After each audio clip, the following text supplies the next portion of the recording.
मैं किरण आपको हिंदी व्याकरण पढ़ाऊंगी। क्लास थर्ड, पहला पार्ट है भाषा और व्याकरण। बात करेंगे पहले भाषा की। भाषा क्या है? भाषा अपने मन की बातों को दूसरों को समझाने और समझने का साधन है। जो मैं बोल रही हूँ, जिस चीज़ को आप सुन रहे हैं और अंडरस्टैंडिंग समझ रहे हैं, वो भाषा है। भाषा सबकी अपनी अलग अलग होती है। जैसे मनुष्यों की भाषा और जानवरों की, पंछियों की, सबकी अपनी एक भाषा होती है जिसके माध्यम से वो अपनी बातों को कहते हैं और दूसरों को समझाते हैं। जैसे हम मनुष्यों की भाषा तो नॉर्मल हम जो बोल रहे हैं और जो आप सुन रहे हैं, या फिर आप जो बोलते हैं और हम सुनते हैं, वो होती है। पक्षियों की अपनी भाषा होती है, जो चिड़िया होती है चू चू बोलती है। बाकी जानवर जैसे कुत्ते हो गए, उनकी अपनी एक भाषा है कि हम किसी बच्चे को बोलते हैं कि कुत्ता मतलब बोलते हैं भोगो, चिड़िया चू चू। तो सबकी अपनी एक भाषा होती है, एक अपना माध्यम होता है अपनी बात को समझाने का। अब आते हैं भाषा का निर्माण। भाषा का निर्माण किससे होता है? क, अ, क, ई, व, ये पूरे और आधे शब्द मिलकर एक शब्द का निर्माण करते हैं। ठीक है, जैसे क, आधा क और अ मतलब पूरा क हो गया। वैसे ही ख, आधा ख और अ पूरा ख, ऐसे शब्दों का निर्माण होता है। अब भाषा के रूप। अब हम भाषा के रूप की बात करें तो भाषा दो प्रकार की होती है। एक होती है मौखिक और एक होती है लिखित। मौखिक भाषा, भाषा का वह रूप जिसके द्वारा हम बोलकर अपने मन की बात प्रकट करते हैं और सुनकर दूसरों की बात समझते हैं, वो मौखिक भाषा कहलाती है। एक बार और, भाषा का वह रूप जिसके द्वारा हम बोलकर अपने मन की बात प्रकट करते हैं और दूसरों की सुनकर दूसरों की बात समझते हैं और उसे मौखिक भाषा कहते हैं। भाषा में आपने पहले देखा मौखिक भाषा, अब हम देखेंगे लिखित भाषा। हम लिखकर अपने मन की बात प्रकट करते हैं और दूसरों को उसे पढ़कर समझाते हैं, तो वह होती है लिखित भाषा कहलाती है। पढ़कर एक अभी आपने देखा, मैंने बताया कि जैसे हमारी जो भाषा है बोल के समझाने वाली, जो समझ में आती है। एक लिख की भाषा होती है जो हम कॉपी पे लिखते हैं और सामने वाला पढ़ता है, वो भी एक माध्यम होता है अपनी बात को समझाने का, कहने का। तो उसमें आता है पढ़कर और एक होता है लिखकर। तो हम लिखकर अपने मन की बात प्रकट करते हैं और दूसरे उसे पढ़कर समझते हैं, वह है लिखित भाषा कहलाती है। लिखित भाषा मतलब शुरू से जब हमारे घर में बहुत सी ऐसी चीजें होती हैं, जैसे बहुत से लोग डायरी लिखते हैं। आपने सुना होगा बहुत से लोग डायरी लिखते हैं, वो अपने मन की बात उसमें लिखते हैं। घर में आप अपने मम्मी पापा से पूछिएगा, ऐसी विधा पहले होती थी कि लोग अपने मन की बात अगर किसी से कह नहीं पाते थे तो वो डायरी लिखा करते थे। तो आप इस विषय पे अपने माता पिता से एक बार और चर्चा करिएगा और कमेंट बॉक्स में जरूर हमें बताइएगा कि किसने अपने माता पिता से इस बारे में बात की है। ठीक है,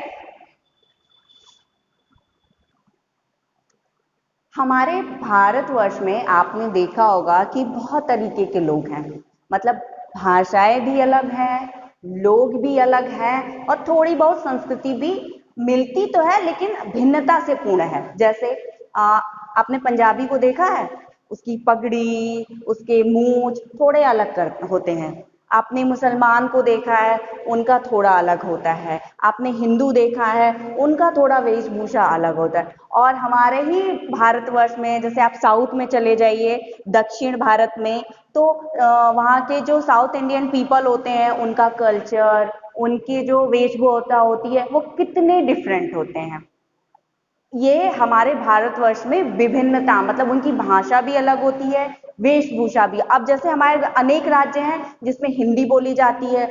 हमारी जो हिंदी है वो हमारी राष्ट्रभाषा है और सभी देश में भाषाएं एक नहीं होती है। जैसे चीन में चीनी बोली जाती है, फ्रांस में फ्रांसीसी बोले जाते हैं और जर्मन के लोग जर्मनी भाषा का प्रयोग करते हैं। ऐसे ही हमारे हिंदुस्तान में भी सब अलग अलग भाषाएं यूज करते हैं। अब जैसे हम बात करें लिपि की, जो हमारी भाषा हो, तो भाषा को लिखने का ढंग लिपि कहलाता है। भाषा को लिखने का ढंग, जो लिखने का ढंग है वो लिपि कहलाता है। सभी भाषाओं की लिपियां अलग अलग होती हैं। जैसे हिंदी की देवनागरी लिपि है, अंग्रेजी भाषा की रोमन लिपि है, पंजाबी भाषा की गुरुमुखी लिपि है और उर्दू भाषा की फारसी लिपि है।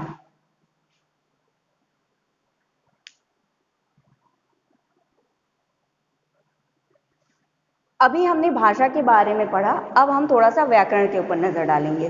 व्याकरण, व्याकरण की सहायता से हम वर्णों, शब्दों और वाक्यों को शुद्ध रूप से बोलना, लिखना और पढ़ना सीखते हैं।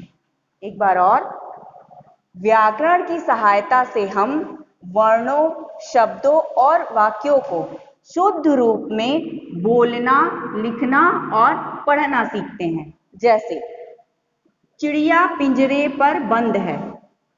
आप एक बार पढ़ के देखिए, चिड़िया पिंजरे पर बंद है। क्या यह वाक्य जो सेंटेंस है वो क्या सही है? नहीं, इसमें व्याकरण की त्रुटि है। इसमें क्या होगा? चिड़िया पिंजरे में बंद है।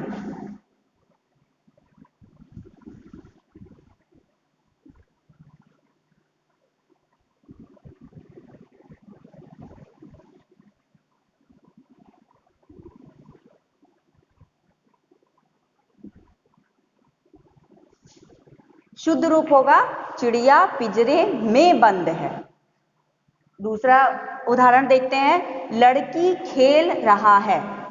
आप एक बार पढ़ के देखिए, क्या ये जो सेंटेंस है वो क्या सही है? लड़की खेल रहा है। लड़की खेल रहा है गलत है, यहां होगा लड़की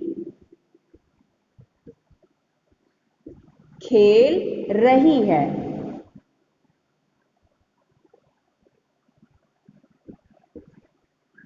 ऐसे ही एक और उदाहरण देखते हैं, मैंने स्कूल जाना है।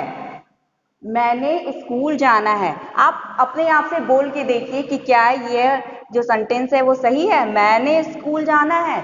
नहीं, मुझे स्कूल जाना है।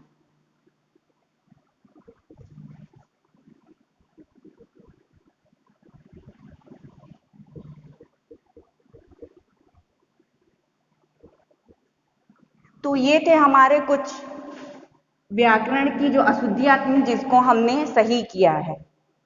आप इस पे एक बार विचार कीजिएगा और अपने घर में अपने बड़ों से इस पे चर्चा कीजिएगा।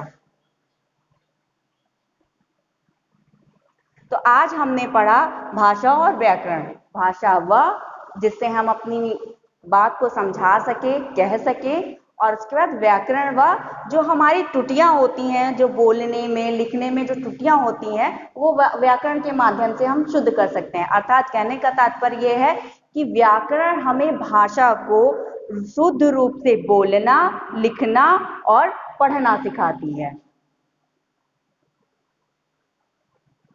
अगर ये चैप्टर मेरा समझ में आया, सही आपको लगा, तो चैनल को सब्सक्राइब, लाइक और शेयर करना ना भूलते। और कुछ भी आपको दिक्कत हो तो वो कमेंट बॉक्स में आप हमें क्वेश्चन लिखिएगा, हम आपको उसकी रिप्लाई जरूर करेंगे। धन्यवाद।